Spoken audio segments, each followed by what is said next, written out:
Mana mashinamiz mana baland deb kelgan ekan. 6 ekan ruxsatnomasi. Mana bu yerda turi 70 turibdi bu yerda. 20 sm pasaytirish kerak ekan.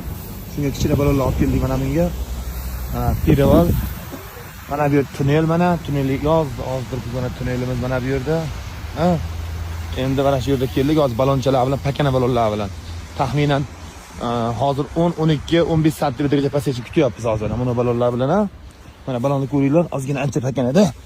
Kichkina balonlar yuk ko'tarishga arzigulik balonlar.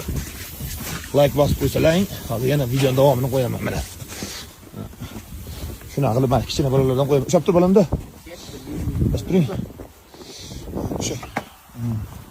Mana shu balonlar tushadi bu ham. O'zimiz diskalar, ular nagilar diskada turibdi bular. Buni zapaska olib oldimda, buni 4 ta yakka balon qo'yib turib, Piravalda tunneldan o'tkazib bersak bo'ldi. Keyin undan tashqari mana bu yerda orqasi 19,5 balon ekan, 19,5 balon ekan. 19,5 balonlar olib tashab turib bularni 17,5 teshigi 10 talik shu mana shu trailer persep diskasi bor o'zim ustaxonamda. Bunga 6 dona yakka balon qo'yib turib, tunneldan o'tkazib beramiz, qolgan balonlarni qotirib beramiz, suv ketaveradi. Xitoydan ketdi. Bir haftadan beri yotdi ekan. Yukimiz og'ir. Tonnalari. Like bosib chiqmasin.